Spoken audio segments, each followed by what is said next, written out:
اعوذ باللہ من الشیطان الرجیم بسم اللہ الرحمن الرحیم۔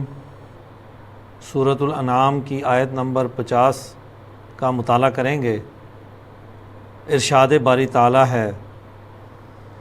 قُل لا اقول لکم عندی خزائن اللہ ولا اعلم الغیب ولا اقول لکم انی ملک ان اتبع الا ما یوحی الی قل هل یستوی الاعمی والبصیر افلا تتفکرون۔ یہ آیت، اس آیت مبارکہ میں اللہ تعالیٰ نے حضور اکرم صلی اللہ علیہ وسلم سے مخاطب کر کے فرمایا کہ قل، ان سے کہہ دیجئے کہ میں تم سے یہ نہیں کہتا کہ میرے پاس اللہ کے خزانے ہیں، اور نہ میں غیب کا علم رکھتا ہوں، اور نہ یہ کہتا ہوں کہ میں فرشتہ ہوں۔ میں تو صرف اس وحی کی پیروی کرتا ہوں جو مجھ پر نازل کی جاتی ہے۔ کہہ دو، کیا اندھا اور آنکھوں والا دونوں برابر ہو سکتے ہیں؟ کیا تم غور نہیں کرتے؟ یہ آیت بہت سے اہم اور بنیادی امور کی وضاحت کرتی ہے۔ ایک تو یہ کہ سابقہ ملتوں کے ہاں امور نبوت کے متعلق افراط اور تفریط پائی جاتی تھی، جس کے نتیجے میں وہ وحی کے علم سے محروم ہو گئے۔ انہوں نے اپنے نبی کو خدائی درجے پر فائز کیا، جس کا یہ نتیجہ نکلا کہ لوگ نبی سے رہنمائی لینے سے محروم ہو گئے، اور وہ یہ کہنے لگے کہ یہ ہمارے بس کا کام تو نہیں کہ ہم اس کی تعلیمات کو معاشرے میں رائج کریں۔ وہ تو خدا کے درجے کے لوگ تھے، انہوں نے یہ کام کر لیا، گویا انہوں نے اپنے نبی کو خدا بنا لیا اور خدائی امور ان کی طرف منسوب کر دیے۔ دوسرا جو علم ہمارے سامنے آتا ہے کہ جو انسانی رویے دولت پرستی، سرمایہ پرستی کے نتیجے میں کسی زوال یافتہ معاشرے میں پیدا ہوتے ہیں، ان رویوں کی بھی وضاحت ہوتی ہے کہ وہاں پر ہر چیز مال و دولت اور پیسے کی بنیاد پر سوچی جاتی ہے۔ وہاں پر پیسے بنانے، مال بنانے کے طریقوں پر غور و فکر کیا جاتا ہے۔ اس طرح نہیں سوچا جاتا کہ انسانیت کی ضرورتیں کیا ہیں، انسانی فائدے کیا ہیں، انسانی رشتوں کو کیسے محفوظ کرنا ہے، انسانی عقل کو کیسے روشن کرنا ہے، افکار کو کیسے آگے بڑھانا ہے، چیزوں کو بصیرت سے کیسے دیکھنا ہے، ویژن کیا ہوتا ہے، معاشرے کو آگے بڑھانے کا عمل کیسے ممکن ہے،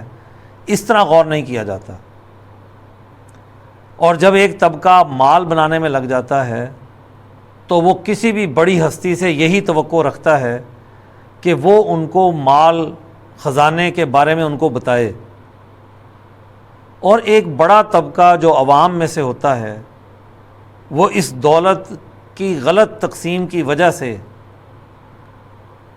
ذہنی پستی کا شکار ہو جاتا ہے، اور اس کا ہدف بھی بس اتنا بن جاتا ہے کہ کہیں سے 2 وقت کی روٹی مل جائے، اور پھر وہ اس ایک روٹی کے لیے، یا ان کے اندر اس کی لالچ پیدا کر دی جاتی ہے کہ کہیں سے کھانا ملے تو اس کھانے کے لیے وہ کسی پروگرام کو اٹینڈ کریں، کسی سیمینار کو اٹینڈ کریں کہ اس کے بعد کھانا ملے گا۔ وہ اس پر غور ہی نہیں کرتے کہ اس سیمینار، اس پروگرام، اس گفتگو کے بعد، اس واعظ کے بعد ان کے ذہن کدھر جائیں گے۔ ظاہری بات ہے شعور سے تو محروم ہوتے ہیں، ان کی ذہنی اپروچ اور ذہنی صلاحیت تو محض اسی درجے کی ہوتی ہے کہ کوئی کھانا شانا ملے گا، اور اوپر کے درجے کے لوگ بس مال، زیادہ سے زیادہ مال اکٹھا کرنے کے چکر میں۔ کوئی واعظ اس لیے واعظ کہتا ہے کہ اس کی تقریر کتنے میں بکے گی، اور کوئی واعظ سننے والا یہ سوچ کر اس کا واعظ سن کے اور اسے مشورہ دیتا ہے کہ تم تو یہ کام کر لو، وہ کام کر لو، تمہاری تقریر کے تو بڑے ریٹ لگیں گے، سوشل میڈیا پہ بڑی مشہور ہو جائے گی۔ اس طرف یہ سوچنے کا انداز بن جاتا ہے۔ تو اب یہاں پر ہمیں متوجہ کیا گیا کہ حضور اکرم صلی اللہ علیہ وسلم ہمیں یہ بتلاتے ہیں کہ میرے پاس کوئی جو اللہ کے خزانے ہیں ان کا کوئی علم نہیں، اور نہ ہی میرے پاس کوئی ایسا علم ہے کہ میں ان غیب کے خزانوں کا بتاؤں۔ کوئی غیب کا علم نہیں میرے پاس، کوئی ایسے خزانے ہوں کہ میں ڈھونڈ کر لا کر تمہیں بتاؤں کہ فلاں فلاں جگہ خزانہ ہے، اور نہ ہی میں فرشتہ ہوں۔ میں تو وہ اس چیز کا اتباع کرتا ہوں جو چیز اللہ تعالیٰ جس کا مجھے حکم دیتے ہیں، وہ وحی ہے، اور یہ وحی اللہ کی طرف سے میرے پاس آتی ہے، میں اسے تم تک پہنچاتا ہوں، اس پر عمل کرتا ہوں، اس کی اتباع کرتا ہوں، اور جو بھی امور سر انجام دیتا ہوں اسی وحی کی روشنی میں دیتا ہوں۔ قل، اب لوگ یہ سوچتے ہیں کہ پھر نبوت کا فائدہ کیا، کیونکہ مال پرست ذہن یا کچھ خاص کارنامہ دیکھنے والے ذہن تو یہی سوچتے ہیں کہ کچھ مال بنے گا یا کوئی اور خاص چیز دکھائی جائے گی۔ تو پھر کہا گیا کہ ان سے سوال رکھیے کہ کیا اندھا اور بصیرت والا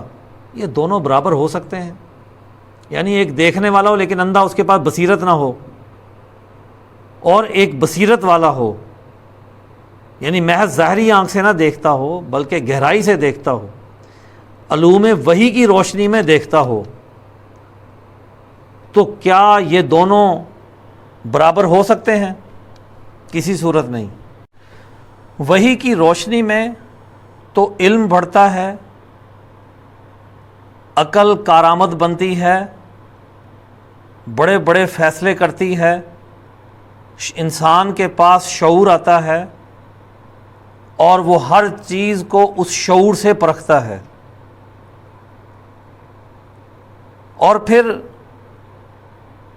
سوال کیا گیا کہ کیا تم غور و فکر نہیں کرتے کہ یہ ایک اتنی بڑی صلاحیت رکھنے والا اور ایک صلاحیت سے محروم آدمی، یہ دونوں برابر ہو سکتے ہیں؟ کسی صورت نہیں برابر ہو سکتے۔ حضور اکرم صلی اللہ علیہ وسلم نے جو عمل معاشرے میں سر انجام دیا، آپ نے اپنی تمام کی تمام دولت اس دین کے کام میں وقف کر دی، چہ جائے کہ آپ دولت اپنے پاس جمع کرتے۔ آپ کے پاس تو ریاست مدینہ کے قیام کے بعد جو بھی مال اکٹھا ہوتا آپ اسے سوسائٹی میں تقسیم کر دیتے تھے۔ آج بھی ہمارا نوجوان طبقہ جو معاشرے کی خدمت کرنا چاہتا ہے، معاشرے کے اندر اعلیٰ درجے کے کام کرنا چاہتا ہے، وہ یہ سمجھتا ہے کہ یہ تو بڑے بڑے مالدار لوگوں کا کام ہے، پیسہ ہوگا تو یہ کام کریں گے۔ نہیں، اس کام کے لیے علوم نبوت چاہیے، ان سے رہنمائی چاہیے۔ یہ وحی جو قرآن حکیم کی صورت میں ہمارے پاس موجود ہے، اس وحی نے اس کی علم کی روشنی میں، اس نے جو انسانوں کو عقل دی اس کی روشنی میں، جو انسانوں کو شعور ملا اس کی روشنی میں، دنیا میں 1000 سال تک انسان دوست پروگرام کو عملی طور پر نافذ کیا۔ تو اگر نوجوان قرآن حکیم کے وحی کے اس علم کی طرف متوجہ ہوں تو یہ آج بھی لوگوں کو اس طرف متوجہ کرتا ہے، ان کو یہ رہنمائی دیتا ہے کہ معاشرے کا یہ عمل کیسے آگے بڑھایا جا سکتا ہے، معاشرتی خدمت کا فریضہ کیسے سر انجام دیا جا سکتا ہے۔ تو اس لیے محض مال پرستی اور دولت کی سوچنا یہ کوئی درست عمل نہیں۔ ہاں، مال کی پرستش نہ ہو اپنی ضرورت کے لیے انسان کو جو چاہیے وہ یقیناً انسانی ضروریات ہیں وہ ان کو پورا کرے اور عمدہ طریقے سے پورا کرے، پھر اس کے بعد وہ معاشرتی علوم کی طرف متوجہ ہو، وہی سے علم لے، عقل لے، اور پھر اس معاشرے کے لیے بڑے بڑے کام سر انجام دے، انسانی خدمت کے، دریافتوں کے، اور بہت سے جو علوم ہمارے ہر طرف بکھرے پڑے ہیں،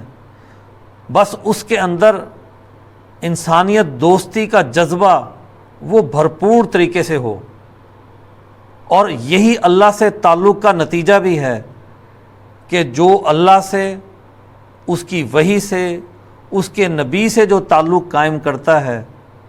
اس کی روشنی میں وہ اپنے معاشرے کی اور انسانیت کی خدمت کرتا ہے۔